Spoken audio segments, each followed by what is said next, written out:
এই ভিডিওটা দেখাচ্ছি নবমীর দিন। নবমীর দিন গিয়েছিলাম বাপের বাড়িতে। প্রতি বছর না অষ্টমীর দিন বাপের বাড়ি যাই।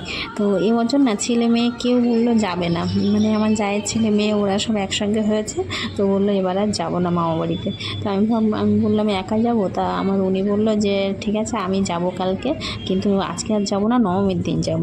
নবমীর দিন আমাদের পাড়ায় খাওয়া দাওয়া রয়েছে, মানে ক্লাবে। খেয়ে দিয়ে তারপর যাবো। ওদিক দিয়ে মা বলছে আমি রান্না টান্না করে রাখবো। তো বলছে না খেয়ে দিয়ে যাবো। তো যাই হোক খেয়ে দিয়ে তারপর বলে বিকেলবেলা বেরিয়েছি ওখান থেকে। গিয়ে সন্ধ্যাবেলা গিয়েছি, গিয়ে আবার বোনের বর ছিল, ওরা আগেই এসেছিলো দুপুরবেলা, মানে অষ্টমীর দিন। তো একসঙ্গে সব ঠাকুর দেখতে বেরিয়েছি। তো আমাদের দুর্গা মণ্ডপে, এই যে পূজা মণ্ডপে খাওয়া একটু খিচুড়ি ভোগ দিয়েছিলো, সেটাই খাচ্ছিলাম। আমাদের হাড়োয়াতে না প্রচুর পুজো হয়, মানে অনেক পুজো আছে, কিন্তু আমরা বেশি দেখিনি।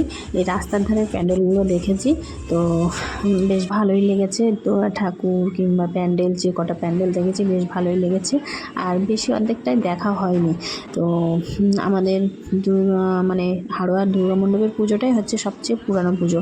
ওটাই আগে, সবচেয়ে আগে আমার ঠাম্মাদের কাছে শুনতাম যে দুর্গা মণ্ডপেই একমাত্র দুর্গা পুজো হতো, তাছাড়া কোথাও হতো না। তো যাই হোক, সব জায়গায় ঠাকুর দেখার পরে আমাদের এটা হচ্ছে খাস বারান্দা, মানে হাড়োয়া থেকে আমাদের বাড়ির ঠিক মাঝ পজিশানটা, এই যে খাস বারান্দা, আই লাভ খাস বারান্দা দেখছেন, যে এখানটায় একটা আগে জুনিয়র স্কুল ছিল, জুনিয়র হাই স্কুল। এখানটায় এখন হয়েছে ITI কলেজ। তো এই কলেজের পাশেই এই জায়গাটা বেশ সুন্দর লাগছিল। সেখানটায় দাঁড়িয়ে খানিকক্ষণ ছবি তুললাম। তারপর এটা দেখুন আমাদের বাপের বাড়ির পুজো মণ্ডপ। আমাদের এই যে পুকুরের উপরেই যে জলে প্যান্ডেলের ছবি, লাইটিংয়ের ছবিগুলো বেশ পড়ছে, কি সুন্দর লাগছে। আর এটা কালী মন্দিরটা কি সুন্দর সাজিয়েছে।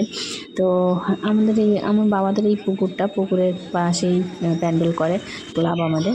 তো তখন 11:30 বাজে, ঠাকুর দেখে ফিরেছি আমি, আমার বোন আর ও, তিনজন। যখন আমাদের পুজো মণ্ডপে গিয়েছি, আমাদের প্যান্ডেলে তখন কেউ ছিল না। তো একটু 10 মিনিট বসে একটু গল্প টল্প করে বাড়ি চলে আসলাম। মা আবার দুপুরবেলা সব রান্নাবান্না করে রেখেছিল, মটন, গলদা চিংড়ির মালাইকারি, চিংড়ি মাছের চচ্চড়ি, তেলাপিয়া মাছের ঝাল। তো পরের দিন তো দশমী, আমরা কেউ খাবো না, সব নিরামিষ। তারপরের দিনে একাদশী, সেই জন্য। তো সেই জন্য আমাদের বলছিল, ঠাকুর দেখতে গিয়েছি তখন বলছিল কেউ কিছু বাইরে খাবি না, সব ওইগুলো তরকারিগুলো তুলে দিতে হবে। তো মটন তো আমার বোনের বর আর আমার, উনি তিনজন খাবে, আর আমি আর মা খাবো না। তো আমি শুধু চিংড়ি মাছের মালাইকারি খেলাম, একটু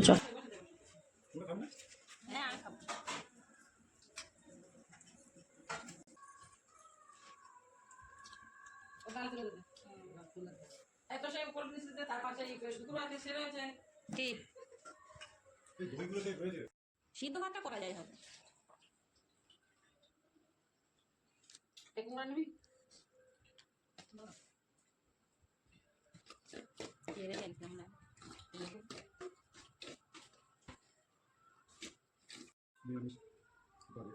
না খেয়ে তখন অবশ্য প্রয়োজন।